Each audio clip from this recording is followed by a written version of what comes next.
Hey, what's going on, you guys? Hi, welcome back to Jason Unleashed. Jason Carter here. Thank you so much for watching. Happy Tuesday. Great show for you guys today. I'm back outside again because the weather is glorious here in Los Angeles, and I'm excited for today's guest. She's amazing. Awesome girl. Natasha Martinez from Complex and LATV and a myriad of things is on today. Yes! Clap for Natasha. We clapping for the kids. Clap for the kids. She's bomb. 2015 Miss California, but she's more than that, guys. And we're going to get to the bottom of it right now because she just sent the request. So let's bring Miss Natasha in. Boom, boom, go live with Natasha. Natasha.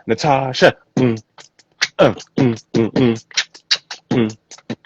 Natasha Martinez. Hey. I'm clapping too.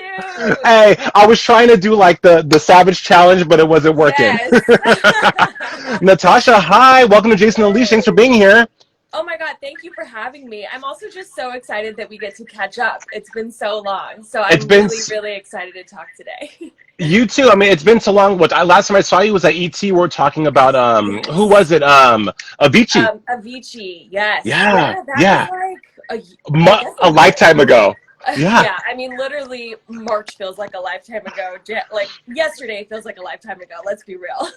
100%. Like, we've been in quarantine for what, 4 months? It feels like it's 5 years. Oh my God. Funny how time has like stood still but gone by so quickly. We're moving into almost August now. It's incredible.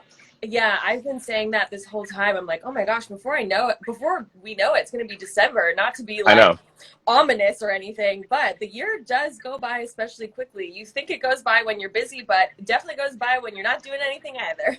And I love how you use the word ominous, my word of the day. I've taken it from you, but it's glad to have you here. You are busy. And what people don't know about you is that like you stay booked and busy. You work with so many great outlets. You do so much, abate being beautiful and keeping us all like, damn, girls got together. Your gram Thank you. is out of this world. Out of this world. Thank you, Jason. I come here for the compliments.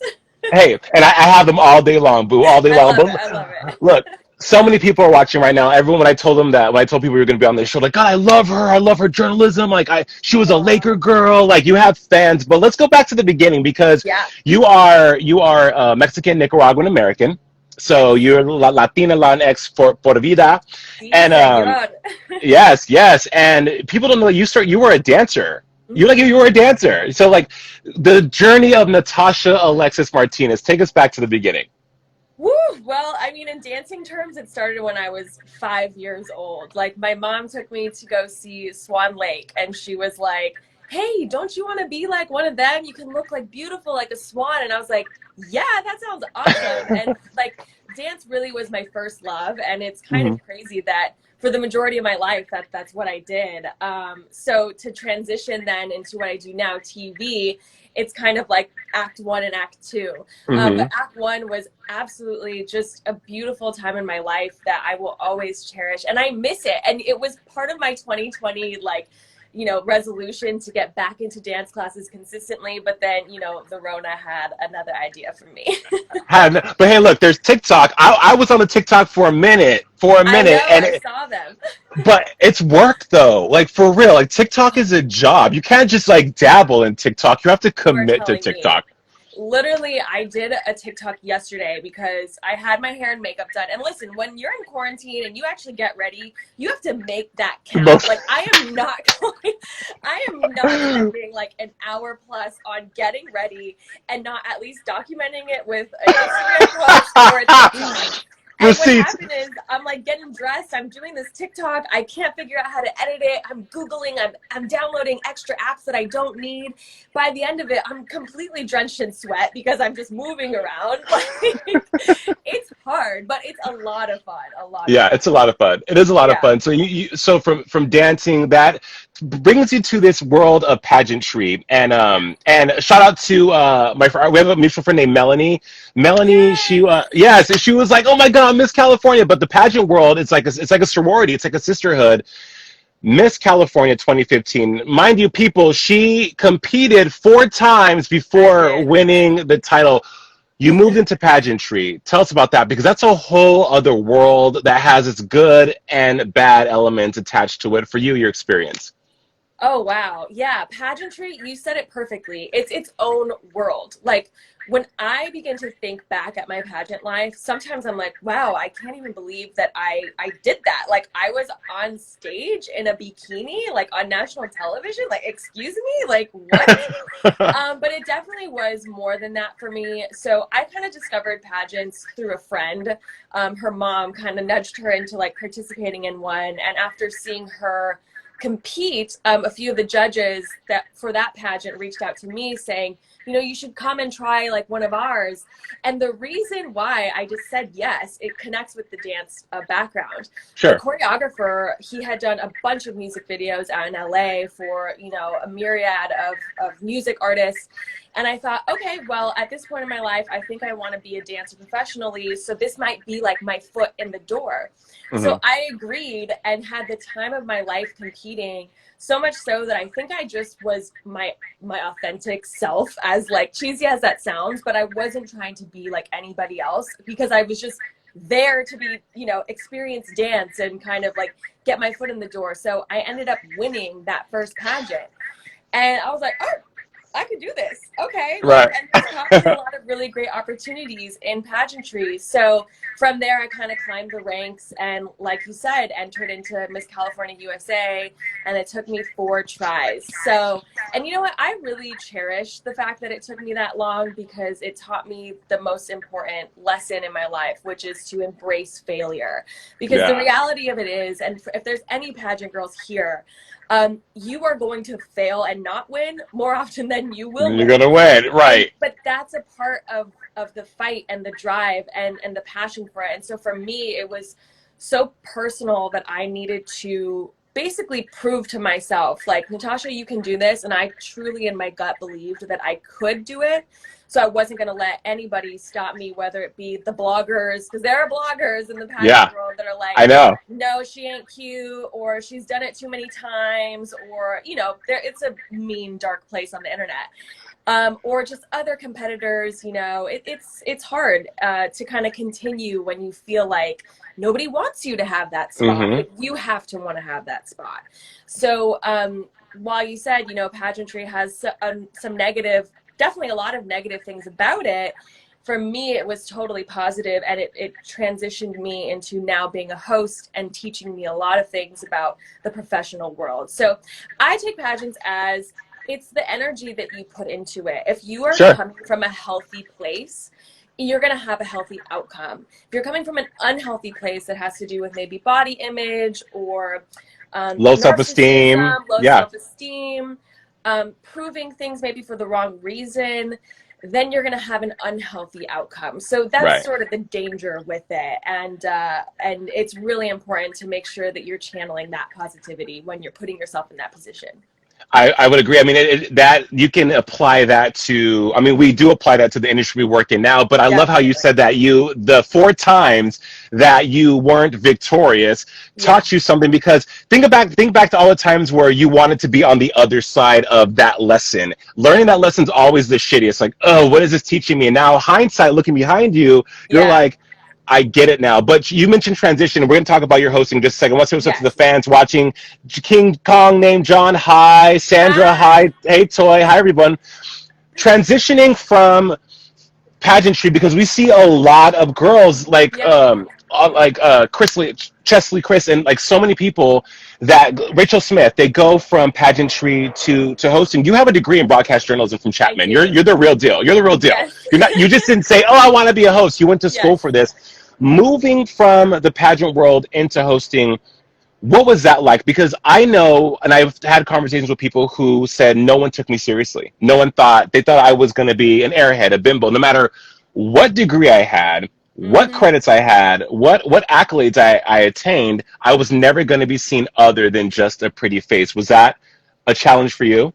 It was. And sadly, though, it was a challenge that I expected because I Mhm. do think that a lot of women in general are approached in that way when they're trying to get into high positions in any industry. But I've literally had managers tell me like, oh, well, let's see if you have a brain inside of your head, or, you know, So just lame. like Yeah. things that you're like, what? Like, excuse me, how did you just say that? So it definitely was a challenge, and sometimes still is a challenge to this day. And it's just something that you have to basically keep your feet in the ground and just say, like, that is not a truth. That is not truth at all. Like, my truth is that I'm prepared, I'm ready, I'm worthy. And so when you talk about what I learned from pageants and transitioning to this career, it's that we are already worthy of these jobs or accomplishments that we are fighting hard to get, Tooth and because nail, yes. we go on auditions and interviews and meetings and potential opportunities day in, day out. I mean, maybe a little bit less now because of what's happening with COVID, but you have to understand that a missed opportunity has nothing to do with your worth. So you must protect that at all costs. So that's kind of something that I definitely learned from the failing, from not winning 4 times, from pushing myself to become like the truest version and best version of myself, to then kind of, transitioning it over to hosting. But again, that to me is a day-to-day lesson. Like, just because I accomplished that in the past doesn't mean that I don't struggle with feeling maybe insecure or feeling weary of the future, things like that. So it's definitely like a work in progress type of ideology that you just kind of have to, it's like working out. You got to work out that muscle, Natasha, I just said that yesterday. I always attribute things to fitness. Like, if you got to work, it's like a muscle. You got to build it and work it out. I mean, it leans on. You mentioned authenticity. I think that that's one of the reasons why people like you so much, and we love watching you on cameras, because you are so authentic. I mean, also, and you were a Laker girl, so I mean, you were a Laker girl. That was a thing. Being a Laker girl, which I mean, in your career, you've done some pretty cool shit, and we can cuss on my Instagram. I don't care. Cool. We're good. But you're right though. I mean, I think it's about feeling worthy, and I would say that a lot of talent and people in general, let's take it outside of Hollywood and this bubble we live in, just people in general, we're day to day trying to survive and trying to live and just trying to make something happen, that we tend to, and we don't think we're worthy because there's so many things that affect us directly and indirectly that really erode your confidence and self-esteem. Now add in the added layer of this industry that works like no other, and just the constant rejection that you face, be it directly, rudely, like the guy telling you, do you have a brain? Or auditioning and not hearing anything back, sending email after email and radio silence. All those things scream something at you. And it's up to you to make sure that you don't interpret it in a way that is damaging. But that's hard. It's hard to do. It is hard. And also the hard part too is realizing that a lot of those things are out of our control. And we don't like to be out of control, And not at all. No, no. And so I think that's like an important thing to keep in mind too. Like, the only things that you should allow to affect you are things that are within your control. And sometimes a thing like not getting a call back or even the reality that we're living in now, like, this is completely out of our control, and it's hard to not let that affect you, because I think that we're just naturally, especially people with our personalities, naturally want to take control and do whatever we can. But sometimes, like, this time for me has been learning about, like, kind of being at peace with, okay, this is what's going on and I can't really change it. And I've kind of found, like, the importance of pausing, which I'm not used to doing. Like, when COVID started, I kind of had this mentality of, like, this is my time, I'm gonna reset. Like, I took it almost as like a New Year's resolution. Like, I was like, how am I gonna reset? How am I gonna turn this into something positive? Which was great, but I found that ended up kind of being negative for me, because I was putting so much pressure on myself and kind of, also dealing with all the elements that were going on, that I just needed to be like, you know what, like, take the pressure off, Natasha. Like, I do that so often in my life, and basically it's just taught me, like, it's okay to take that time off. It's okay to not know what you're going to do next. And I think that that's something that not a lot of people talk about, because we always, especially on social media, we always want to seem like we've got the next thing. We're booked and busy, we're good. But sometimes you got to say, like, I'm not good, and I'm gonna work through that, and deal with it, but also keep that positive mentality of, but I am gonna get through it, and I'm gonna get to that place. So I love that. I mean, mental Yeah, health, go ahead. I think, has been a huge part of just, you know, accepting that everyone goes through it, and especially at this time, it's pretty difficult for people, but it's okay. You got to know that you're going to cross that hurdle. Wait, you cut out. Hold on, you're circling. Hold on. Oh, Wait, you're circling. okay. Wait, can Am you I see me? back? Am I Are back? you Am I there? back? Yeah, Okay. I'm here.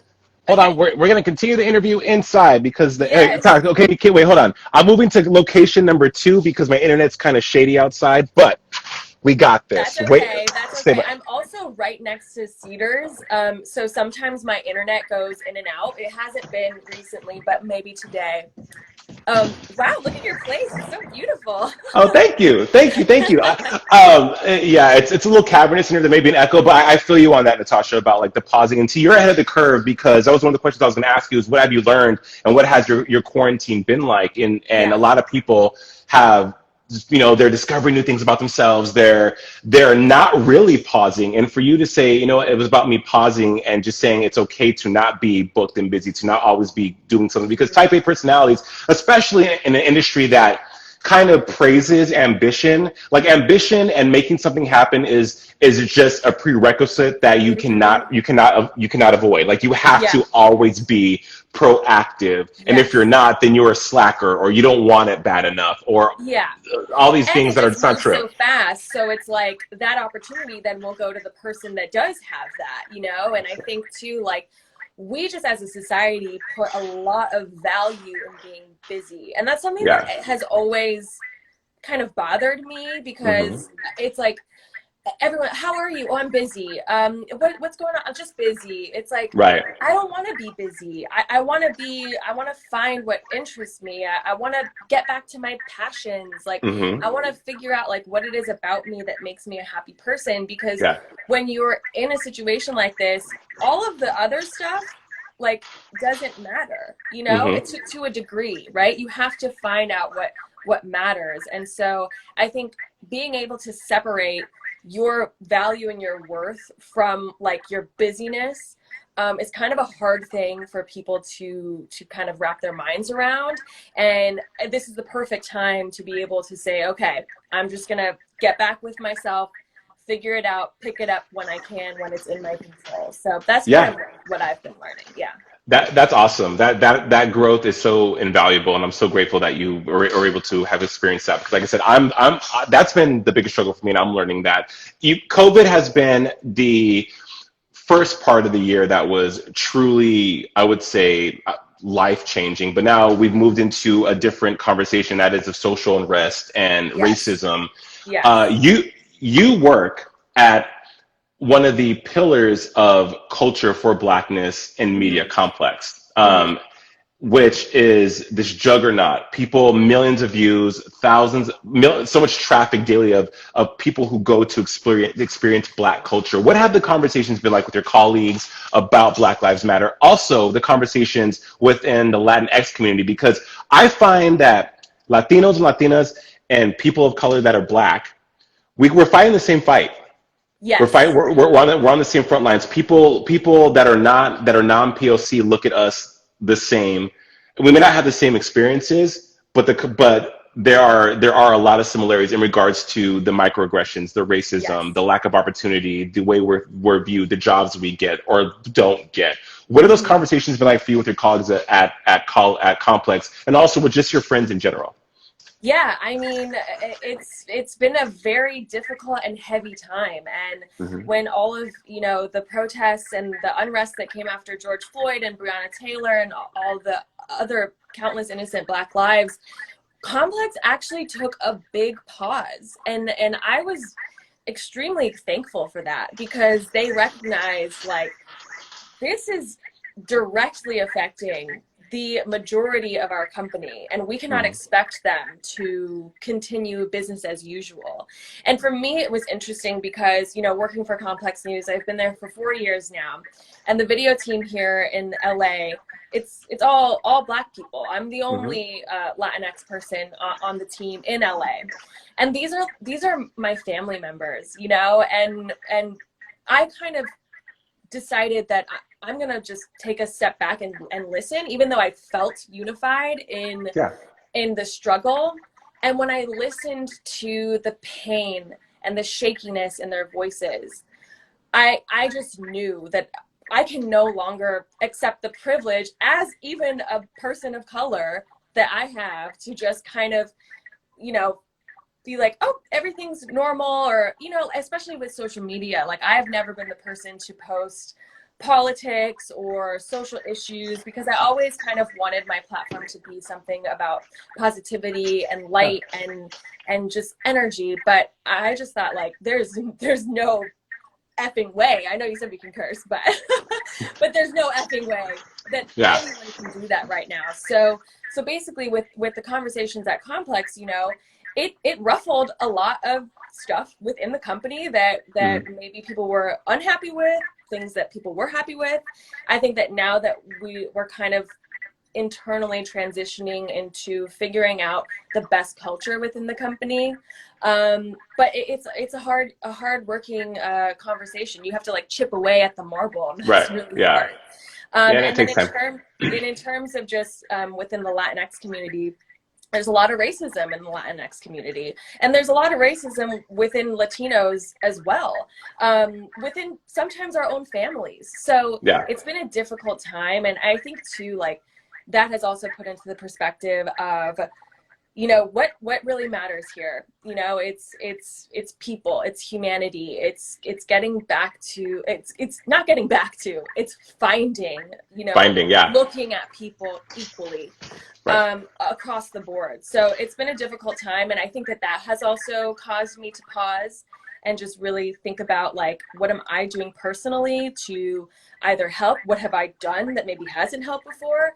And in the end, I'm really grateful for that transition, and I really urge anybody on here or anyone that follows me to continue in that fight. Because listen, you watch any of the documentaries about Black lives being taken from, especially police brutality or systematic racism, and it could be the year 92, and you could replace it with year 2020. Yeah. And that's just a testament to, if we don't take direct change internally, and not everyone has to do the same thing, which I also want to reiterate. It's like, not everyone has to post, not everyone has to go to the protest if they can't, but you do have to, everyone has to internally work on those things, because if not, it's going to be 2024 and we're going to be having the same thing going on. So, and that can't happen. That can't happen. So, for someone of your age to mention 1992, because of course Rodney King was in 1992, I find that I'm impressed.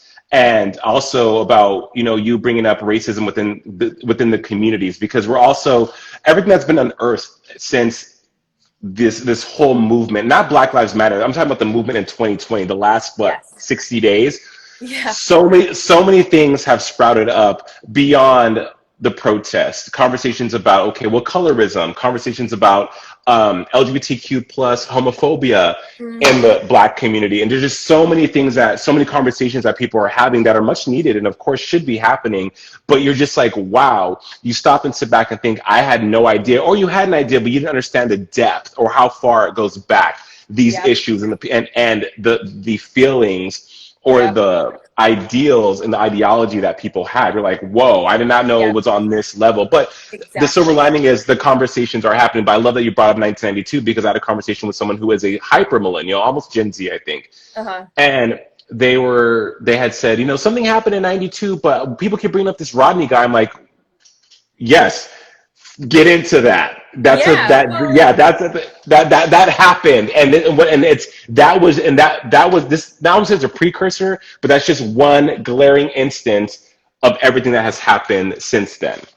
Definitely, and I recommend, and I rewatched this documentary on Netflix. It's called LA 92, I believe, and it's a documentary about the riots. But what I loved about it is, it's not a documentary where you're hearing interviews from witnesses or people affected. You are just seeing archival footage.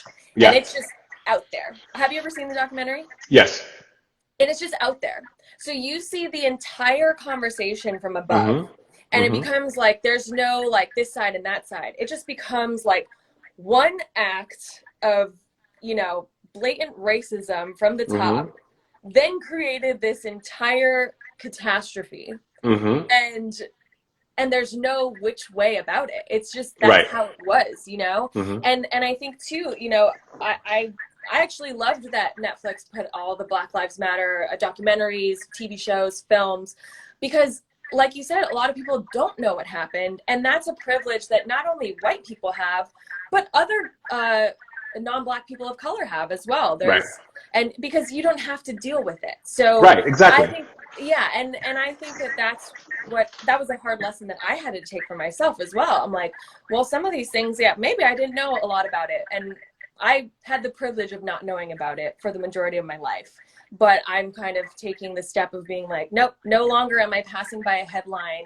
I'm reading the full article. I am doing more in-depth research, because it's imperative to our society to be able to teach ourselves those things, because I think we all can agree that we don't want to be here ever again. So on so many levels, and again, kudos to you for having the wherewithal to know to do that, and for being able to admit that, hey, I have some sort of privilege. Let me stop, pause and listen, because some people still aren't doing that. And look, here's the thing though too, Natasha.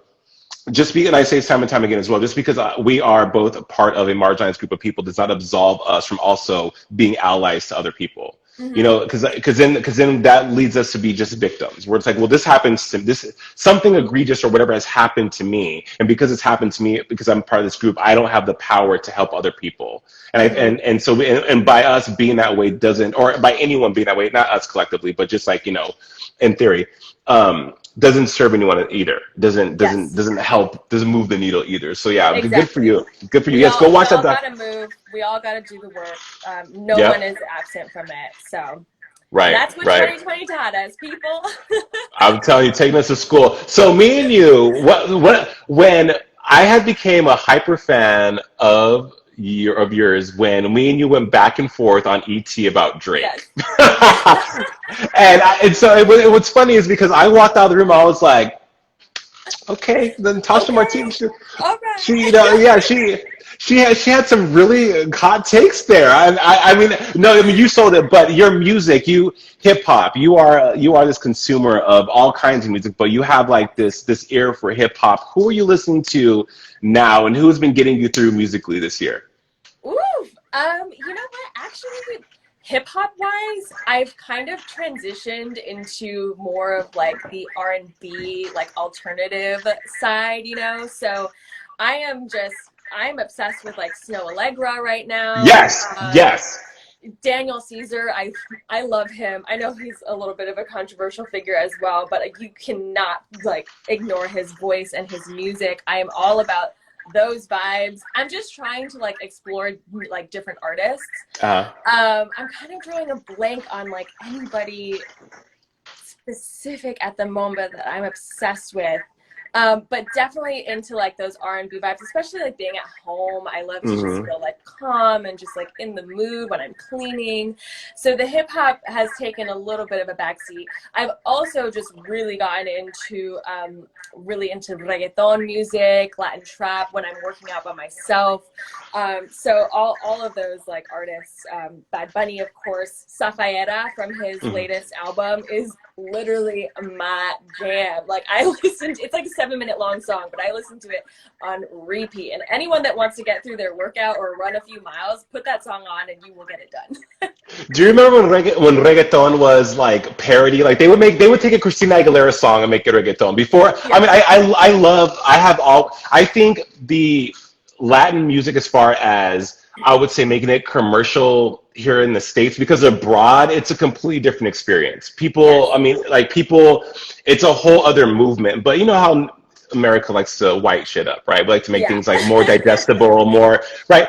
But because if you think about the Latin pop explosion of the late 90s, early 2000s with Aaliyah and Ricky Martin and Shakira, that was a different time, right? Then from 2003 to 2007, you had like reggaeton that was just on the radio. They were making any song reggaeton because it just sounded good. Yeah. But now, just the movement that is the Latinx sound is incredible. And then these young kids have put out so much amazing work that you go back and listen to some of the earlier stuff and you think like, what were they thinking? They're getting it right now, but I guess that's just the evolution of music, right? Definitely.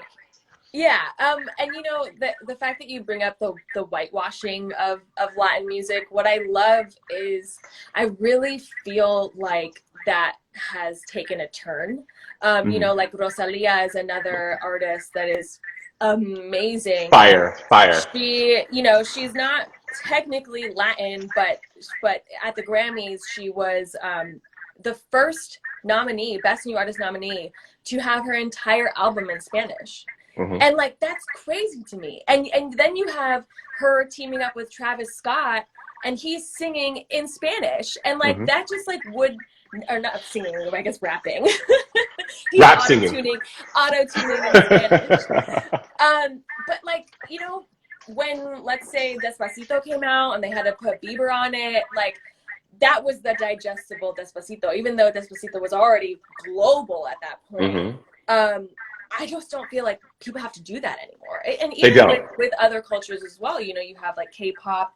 People are obsessed with K-pop. They don't know, many don't know what they're saying. They don't understand, but they're loving the music. And so what I Hmm. actually adore right now is just how unifying ethnic sounds are, cultural sounds are, and that at this point we're like, okay, we may not understand what the language is, but we can feel the music, we can feel the beat, we can connect in those ways. Hmm. And so that's what I really love about music, especially in this day and age. It's just awesome to It, see. And I think it's it's like only going to go further. it is, and it's very organic because you know you have, and I think you know the great example you have was Travis Scott, Rosalia. It's because it's a natural thing. You know, sometimes okay, case in point, the Doja Cat Say So remix with Nicki Minaj. Yes. It Yeah. sound you know for I mean you know that Nicki just went to a studio, laid that track, producer laid it over Doja, and it was a rap. You know, like Yeah. the organic creativeness. I mean, and like I'm just allegedly guessing that's what happened. I don't know what happened, but you can just tell musically and sonically when you hear something, it's like, oh, that was just afterthought, you know, an afterthought. Whereas you see a Latinx and an R&B star or a rapper or a neo soul star get on a track, the synergy is just so it's just there. It's It just there, and definitely is. I think music is finally coming back to that because you had a time in the late '90s, and I'm a little bit older than you, but in the late '90s where the remix and a feature was fire. But Oh it yeah, was better an than the event. original sometimes. Right, right. Hey Derek, it was an event, right? And so, but then that stopped, and then you had, you know, the SoundCloud kids. You had these people that were just trying to put out these tracks, these one-offs that really weren't. Some were hits, some were not. But now I think it's getting back to that, and Latinx has allowed us, has made a space for good music to finally make a return organically. So I'm here For for all of that. sure. Yeah, I'm excited about it.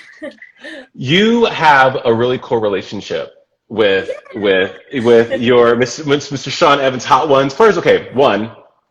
Does he make you? Do you guys have a Hot Wings date yourself? No. That's not If he's not on the clock, he is not touching hot sauce. Like this poor man's stomach has to go through so much with these ridiculously ridiculous. I spicy know. sauces. And I'm just like, I mean, people like will be like, oh, like, is he like, if you guys kiss, is he like spicy? And I'm like, yeah, and it hurts. And anytime like he does the show and I'm like around him afterwards, I'm like, stay away from me, like for at least a few hours because he has to Yeah. like de-spice. So it's the real deal with that hot sauce. But yeah, absolutely not. I mean, I love spicy food too, always have. And I do love spicy wings. So if we're ever at a restaurant and I'm like craving it, I'm ordering it and he's not touching it. Like he's like, that I'm off the clock. I'm not doing it.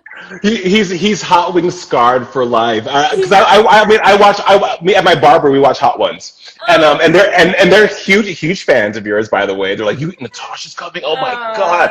oh. But your relationship with Sean is so, I mean, is so great, and everything you show on social media and plus in the media, you guys have this great chemistry on camera. How has the relationship flourished in quarantine?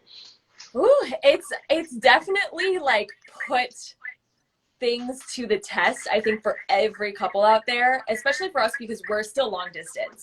So he lives in New York and I'm here in LA. So at the start of COVID, he actually was pretty sick. He was never tested because the doctors that he spoke to didn't recommend it. They just said, stay home, take care of yourself.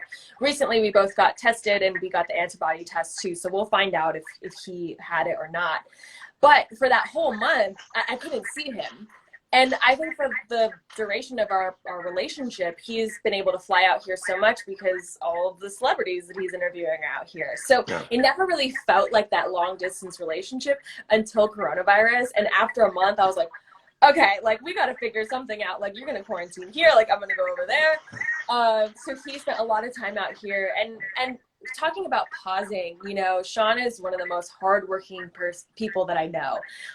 He, like, if you think he's like running on empty, he's going to push even a little bit more, which is really inspiring. And it shows just how much work it takes to get to, you know, whatever level that you're reaching for.